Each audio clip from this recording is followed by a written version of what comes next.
Alors, le burn-out, c'est un épuisement qui est dû au stress chronique. Donc, si on veut comprendre le burn-out, c'est important de comprendre qu'est-ce que c'est au juste le stress. On peut dire que dans notre organisme, on a un stress positif qui va avoir aucune atteinte à notre santé, et puis un stress négatif qui aura une atteinte à notre santé sous forme d'épuisement. Le stress positif, c'est ce qu'on sent quand on est en danger immédiat. On va sentir plein d'énergie. C'est comme un peu l'accélérateur, la pédale d'accélérateur de notre organisme. Ça va nous mettre beaucoup d'énergie à disposition. On va être très présent. On va être capable d'agir rapidement, être aussi attentif à nos sens par rapport à un danger potentiel autour de soi. Et puis c'est une forme d'intensité, ça veut dire qu'on va entrer dans un sur-régime dans notre organisme. Après un pic de stress, normalement, ce qui est très important, c'est que autant notre corps il a une pédale d'accélérateur, autant il a aussi un frein. C'est notre système nerveux autonome qui a l'accélérateur et le frein, le sympathique et le parasympathique. Le frein, ça va nous permettre de récupérer juste après un événement stressant. Et là, on va se sentir fatigué, on aura besoin de se mettre à l'abri, peut-être de manger quelque chose, d'être protégé. Et puis quand on aura récupéré suffisamment, on va être prêt à repartir sur une activité de nouveau de stress. On peut faire autant de vagues qu'on veut au niveau stress aigu et récupération active. Ça n'aura aucun impact sur notre santé parce que notre corps, il est fait pour. On est tout à fait capable de bien le vivre. Ce qui va poser problème, c'est si on stresse et qu'on ne récupère pas suffisamment derrière. Et c'est ce qui se passe régulièrement quand on est dans un stress chronique, ça veut dire que c'est un stress qui dure. On ne va pas stresser le temps d'un événement immédiat qui fait qu'on stresse dans les quelques minutes qui viennent. On va stresser peut-être pendant des semaines, des mois, des années pour certains. Ça veut dire qu'il y a vraiment quelque chose qui va s'installer et se cristalliser. Et c'est exactement le même phénomène qui se passe dans notre organisme. On est aussi soumis à ces hormones de stress, adrénaline, cortisol, qui vont surmener, on va être surmené dans notre organisme aussi, il va être boosté. Et puis, dans la progression, ce qui est insidieux, c'est qu'on ne s'en rend pas forcément compte tout de suite, parce que on ne passe pas de l'état détendu à hyper stressé d'un coup. C'est insidieux parce que c'est petit à petit qu'on va stresser de plus en plus. Notre fréquence cardiaque va augmenter peut-être, on va peut-être respirer moins profondément, peut-être qu'on va avoir une impression d'avoir une vision un peu en tunnel. C'est tout des choses qui nous montrent qu'on est dans une tension. Et puis dans ce stress chronique, si on arrive au-delà de 6 mois, là ça devient vraiment dangereux pour notre organisme, où il risque vraiment de s'épuiser. Euh, on consomme plus d'énergie, donc on consomme plus de vitamines. Souvent dans le stress, on va manger moins bien. Qu'est-ce qu'on a envie de manger quand on est stressé? Plus de gras, plus de glucides, donc plus de sucre, et on va peut-être manquer de vitamines. Et puis il y a beaucoup d'effets dans le stress chronique. Souvent aussi, on va focaliser sur une source potentielle de danger. Ça signifie qu'on ne va pas être le même ou la même que d'habitude quand on est détendu. On va focaliser dans notre environnement sur tout ce qui serait potentiel obstacle ou danger ou scénario catastrophe, des choses qui nous préoccuperaient. Ça signifie que petit à petit, non seulement on est tendu, on se fatigue parce qu'on est tendu, mais en plus on va s'inquiéter davantage parce qu'on focalise sur tout ce qui pourrait arriver de grave. Et là-dedans, plus on avance dans ce processus, plus ça nous entraîne vers le pire en pire. Parce que de plus en plus on va être tendu, on dort moins bien la nuit parce que les hormones de stress ne sont pas là pour nous endormir, mais pour nous réveiller. On va être fatigué le lendemain. À la place de bien travailler, on est moins efficace. Pour compenser l'inefficacité, on travaille plus d'heures, on fait des heures supplémentaires. Ces heures supplémentaires nous coûtent aussi pas mal d'énergie. Et on va récupérer moins bien de notre vie privée parce qu'on va être préoccupé et s'inquiéter du fait qu'on n'arrive pas aussi bien que d'habitude. Et ça, c'est vraiment un processus qui nous emmène vers de plus en plus d'épuisement. L'épuisement, maintenant, on a la capacité, on a la possibilité scientifique de l'évaluer au niveau biologique. Il y a un test qui existe, on nous met des électrodes qui enregistrent la fréquence cardiaque pendant 24 heures, et puis on peut évaluer comment va le système nerveux autonome. La pédale d'accélérateur est le frein de notre organisme, comment ça se passe. Si on a une bonne variabilité de la fréquence cardiaque, ça signifie que notre système nerveux autonome est sain et en bonne santé. Si on a une moins bonne fréquence de variabilité de la fréquence cardiaque, à ce moment-là, ça signifie que notre système nerveux est épuisé.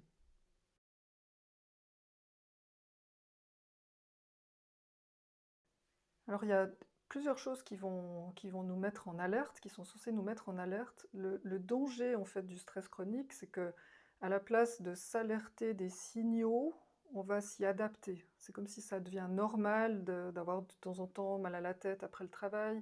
Peut-être qu'on porte plus attention, qu'on respire avec moins d'amplitude que d'habitude. On se rend peut-être pas compte qu'on a une tension artérielle un peu plus élevée que normalement. Et puis ça, c'est le grand danger en fait de ce processus qui arrive de manière progressive, donc insidieuse, c'est qu'on ne va pas s'alerter suffisamment par rapport à des symptômes qui sont finalement pas dans la norme. Alors, qu'est-ce qu'on peut repérer comme signaux qui devraient nous alerter? Première chose, c'est tout ce qui est des signes de tension de notre organisme. La fatigue, qui est une fatigue de tension, ça signifie qu'on n'a peut-être rien envie de faire, on a peut-être juste envie de se laisser aller sur le canapé, à plus rien penser, et en même temps, dans la tête, c'est très agité. Donc c'est une fatigue dans laquelle on est tendu, on reste tendu. Si on essaye de dormir avec cette fatigue-là, on n'arrivera probablement pas, parce qu'il y a une surexcitation à l'intérieur. Ça tourne très vite dans la tête aussi, donc il y a une surcharge mentale. Donc ça, c'est des éléments. On peut voir aussi beaucoup de tensions qui vont se mettre au niveau du corps. Tension dans les mâchoires, la nuque, les épaules. Ça peut être aussi tension au niveau du plexus solaire, au niveau de la cage thoracique, qui a beaucoup moins d'amplitude.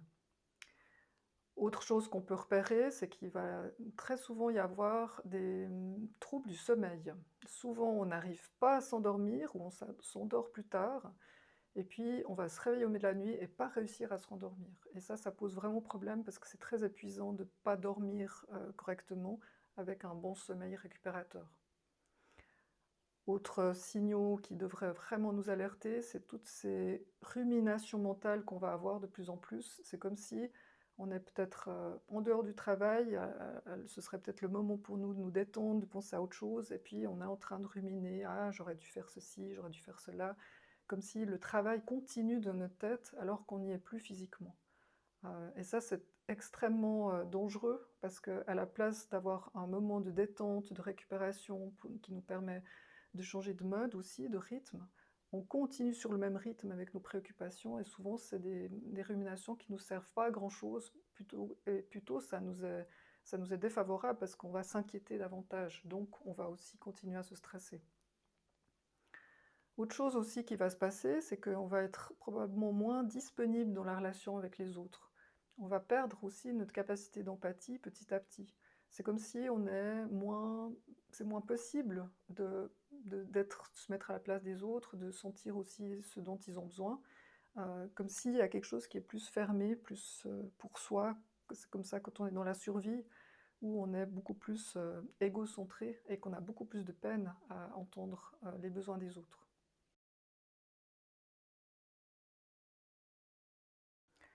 Alors, si on se rend compte on a dépassé nos limites depuis un certain temps et puis qu'on est dans une zone à risque, c'est important de mettre en place des mesures particulières. J'appelle ça le kit de survie.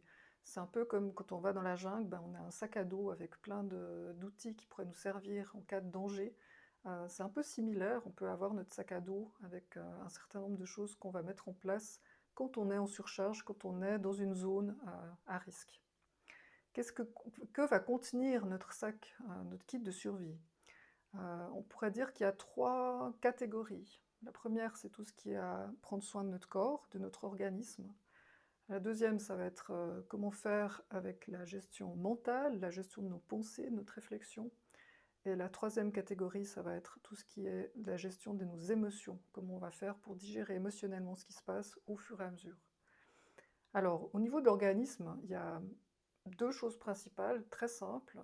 C'est préserver le sommeil du mieux possible. Ça veut dire peut-être amener des précautions. Une des précautions qui aide à bien dormir, ça, c'est pas très populaire, mais c'est même heure de coucher, même heure de réveil, y compris le week-end ou les jours fériés.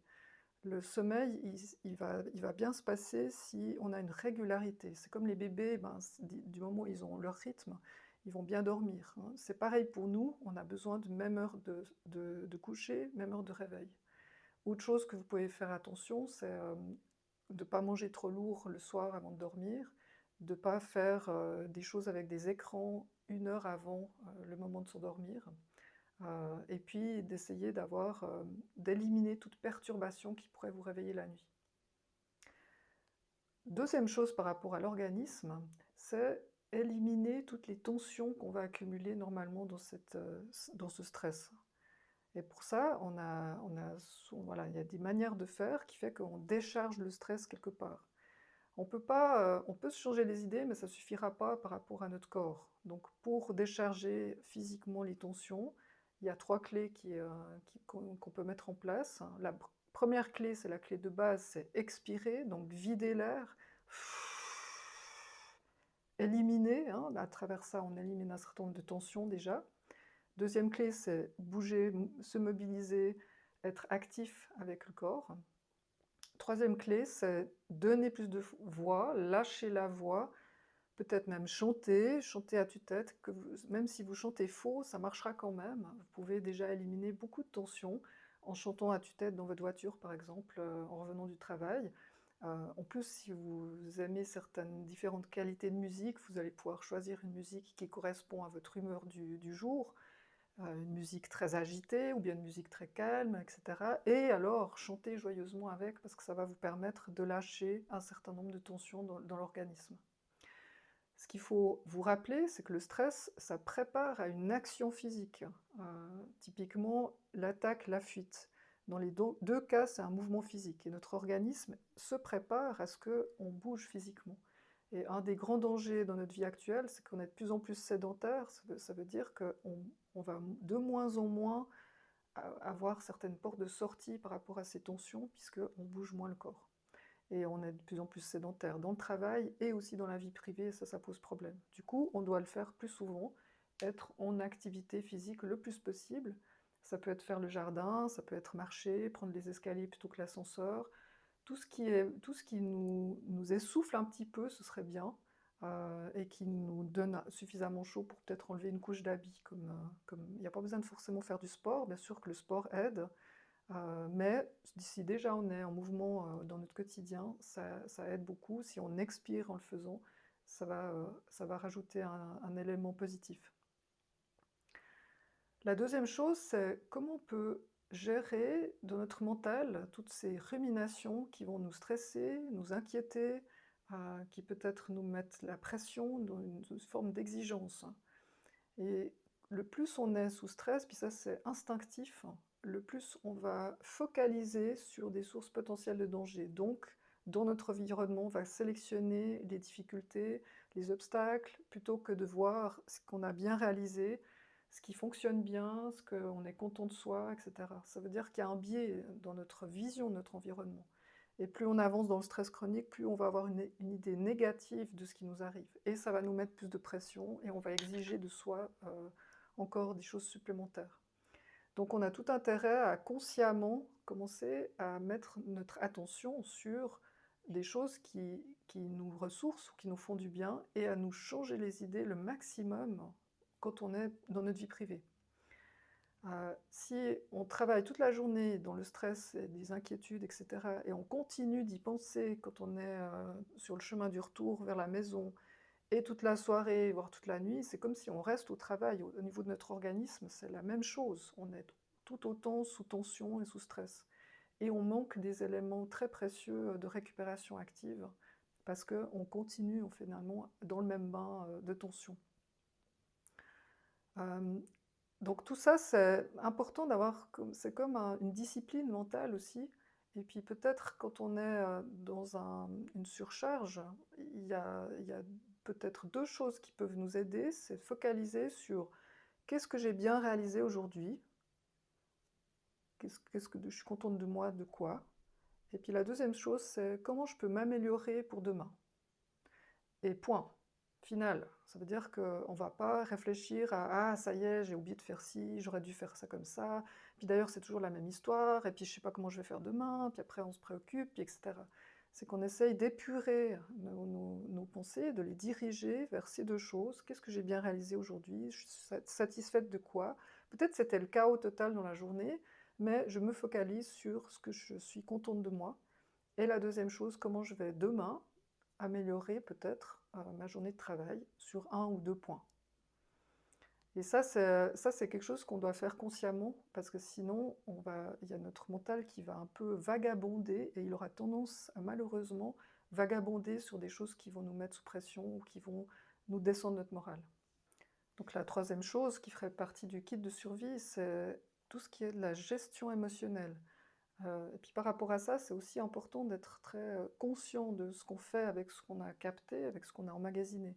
Souvent, dans une journée de travail surchargée, on n'a pas le temps de digérer tout ce qui s'est passé, on vit un événement après l'autre, et c'est que dans le trajet du retour qu'on est en train de revoir notre journée pour se dire «Ah ouais, ah, ça a eu un impact, ça m'a touché, etc.» C'est bien de le faire, mais c'est bien de le faire d'une manière délimitée et cadrée.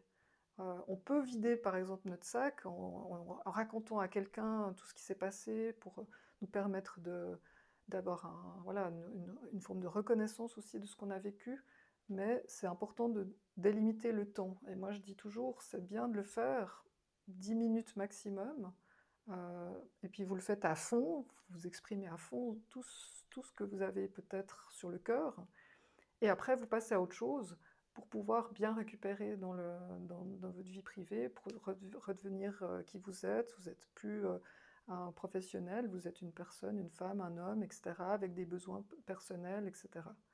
Un rythme différent aussi, une bienveillance peut-être interne aussi à développer. Par rapport à si malheureusement on en arrive à être en burn-out, complètement épuisé, en arrêt de travail, le traitement du burn-out, il ne va pas se faire n'importe comment. Il y a 3 phases qui font partie de ce traitement. La première phase, l'objectif, c'est remonter le niveau d'énergie. Comment on va faire ça? Bien dormir la nuit le mieux possible, sans médicaments. La deuxième chose qui va nous aider, c'est être en activité physique la journée. Et puis, dans cette phase-là, pour monter le niveau d'énergie, c'est bien de faire au moins 1 heure d'activité physique par jour, si possible dans la nature, parce que ça nous régénère davantage notre organisme d'être dans la nature. Le moins de stress possible, le moins d'effort possible. C'est la phase du moindre effort, cette première phase. Deuxième phase, qui va arriver après quelques semaines d'avoir remonté notre niveau d'énergie, c'est une phase de dynamisation. Alors là, c'est autre chose. Là, on doit se mettre en danger des fois. Ça veut dire qu'on va commencer à explorer, expérimenter une nouvelle façon de faire, des changements personnels à mettre en place. Si on veut guérir du burn-out, il ne faut pas redevenir le même ou la même qu'avant, il faut devenir différent qu'avant. Donc qu'est-ce qu'on va changer? C'est aussi une idée d'analyser tous les facteurs de risque, qu'est-ce qui a fait qu'on s'est épuisé, et de commencer à amorcer des changements. Il y a aussi une chose très importante dans cette phase de dynamisation, c'est se réentraîner mentalement, intellectuellement. Souvent, il y a une perte de mémoire, une perte de concentration, et ça, ces facultés-là ne vont pas revenir si vous ne vous entraînez pas de nouveau. Ça peut être faire des sudoku, des apprentissages, des choses qui vous font travailler la tête pour vous permettre de vous réhabituer, de vous réhabituer aussi à un certain rythme de travail. Troisième phase du traitement, ça fait partie du traitement, c'est le retour au travail. Le retour au travail va se faire toujours progressif, on va dire probablement, d'habitude c'est 50% du taux habituel d'abord, pendant quelques semaines, et puis après on peut augmenter le taux progressivement. Dans cette phase-là, ce qui est important, c'est tout le monde a peur de retourner au travail dans le même stress qu'avant suite à un burn-out. Et c'est important de ne pas attendre non plus d'être complètement guéri, mais de savoir que c'est le fait que je vais retourner dans ce stress dans ce bain difficile qui va faire que je vais me renforcer et que je vais pouvoir consolider ma guérison, mon processus de guérison qui pourra avancer. Donc c'est important d'y aller progressivement, d'avoir un plan d'action de tous les changements qu'on devra faire. Si on travaille comme avant, c'est sûr qu'il y aura 100% de risque de rechute. Donc l'idée, c'est de mettre l'accent sur tous les changements que je dois mettre en œuvre pour pouvoir me préserver dans le même environnement. Souvent, on retourne dans le travail qui est le même qu'avant le burn-out, avec des choses toxiques, avec des stress, des contraintes, etc. Et on doit faire autrement pour pouvoir mieux s'en prémunir. Suite au fait qu'on arrive à travailler au même taux que d'habitude, on considère qu'il faut encore 6 mois pour consolider le nouvel équilibre, dans lequel on va encore ajuster, adapter, explorer encore des nouvelles façons de faire, de se ressourcer, de bien récupérer, de voir si ça tient la route dans le temps. Donc on considère qu'il y a encore besoin de 6 mois pour pouvoir être complètement guéri. En principe, la guérison se fait sans séquelles. Il faut être bien accompagné par un professionnel qui peut vous guider dans ces différentes étapes.